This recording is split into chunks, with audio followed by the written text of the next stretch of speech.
boys and girls. I'm so excited to do another new art project with you today. Obviously, I always am. I know I look kind of goofy. I've got some Mickey Mouse ears on, or Minnie Mouse. I just kind of felt like putting them on today. I thought they might cheer you all up because they're kind of fun. Plus, we're going to make a three-dimensional animal. So I thought, mice, animal, this would work. All right, so what we're going to be doing today is learning a little bit about hedgehogs. So let me bring up a picture of hedgehog so you guys can see what they look like. All right. I think hedgehogs are adorable. I've actually wanted a hedgehog for a pet. They're just so cute. Baby hedgehogs are actually called hoglets. Isn't that interesting? They have really bad eyesight, like all hedgehogs, but they're really good. They have a really great sense of smell and hearing. Each hedgehog, boys and girls, has around 5,000 spikes. Each one lasts about a year, so they shed them and regrow them.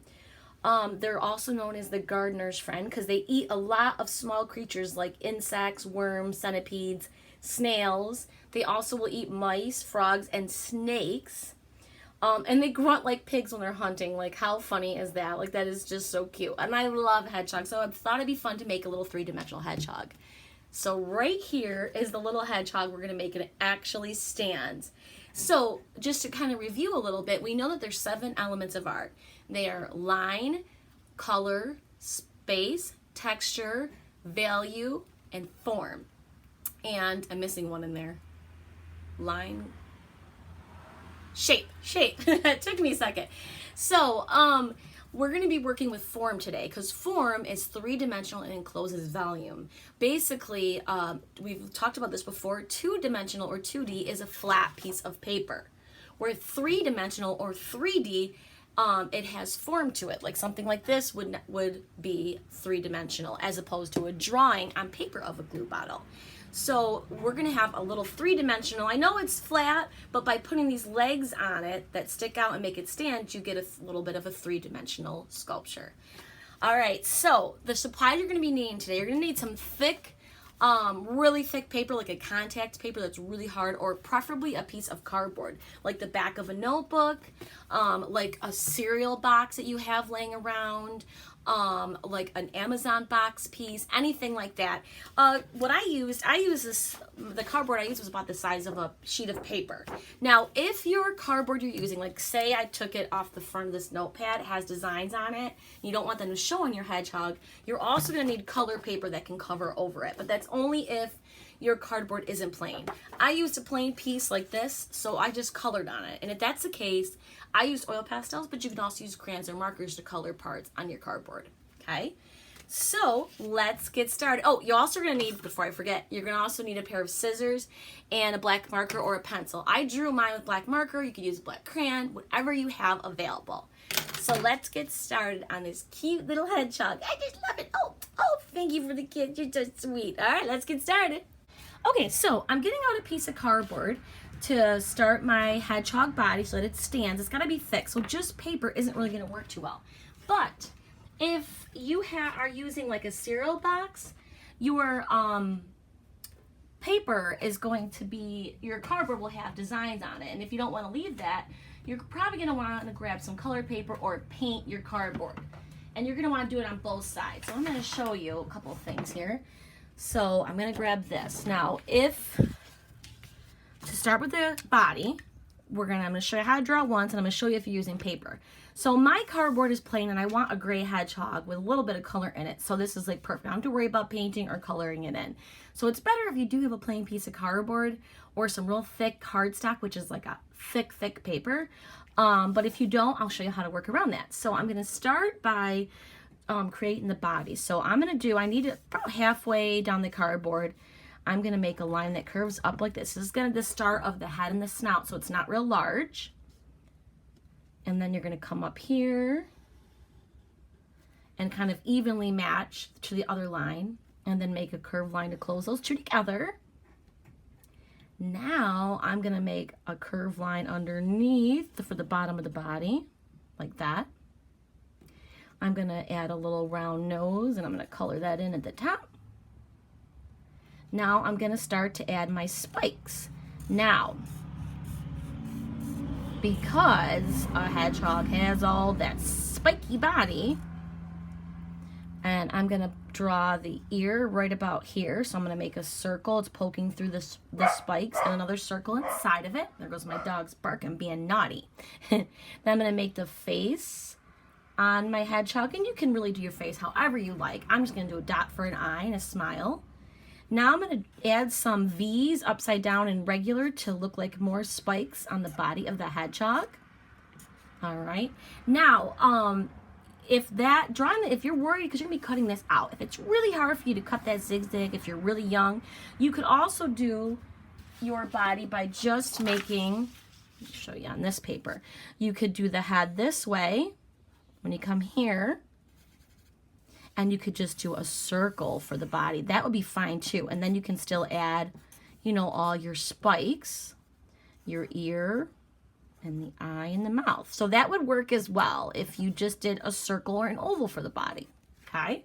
So whichever one you want to do. Now, if you are using a cereal box and your cardboard is covered and you need like to use cover and color paper, I would draw the hedgehog on here first. Let me show you how to do that. And you're going to want 2 of them. So actually I'm going to fold this paper in half. Draw your hedgehog face, and I'm going to do a circle one this time just to make it quicker so you can see the eye, the mouth, the ear, and all those spikies on this side. Okay, so we haven't added any legs yet. And then what I would do, I would cut these 2 out.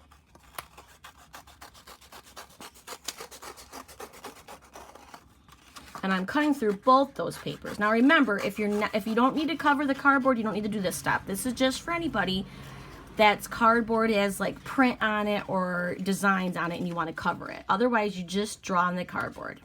And then I have 2 of them. And then what I would do is I would glue it on the cardboard and then cut the cardboard out. And then I would glue this one to this side. Okay, so that's what you would do. Now, I'm going to continue with my cardboard. So I've got my body drawn. And now I'm going to take some peach. I'm just going to add color to the ear here and to the face.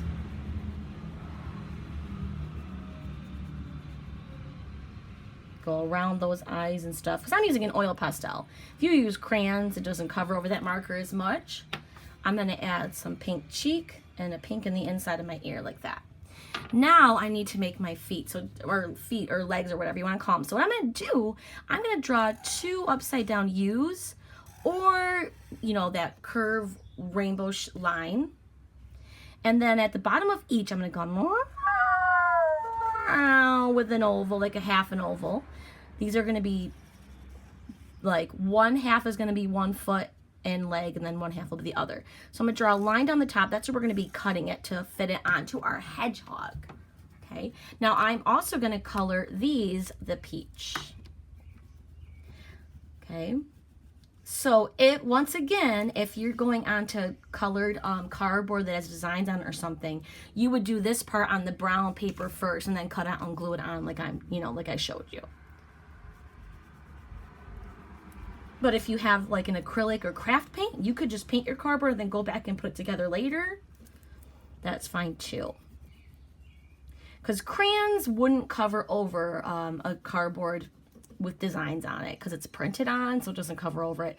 Oil pastels might, but they don't usually cover completely either. All right, now I'm going to cut out both these parts, and then I'm going to draw on the other side. So what I'm going to do is separate the pieces first. Then I'm going to cut them out. Now, if you did do those zigzags, an easy way to cut is you come in from the one side, cut up to that, and then come from the other side and cut up. That's your easiest way to cut on the zigzags. So cut here on the spike and then come over from the other side. That'll give you a nice cut, and you don't have to worry about it. You would draw what you were going to draw. So let me get all this cut out first.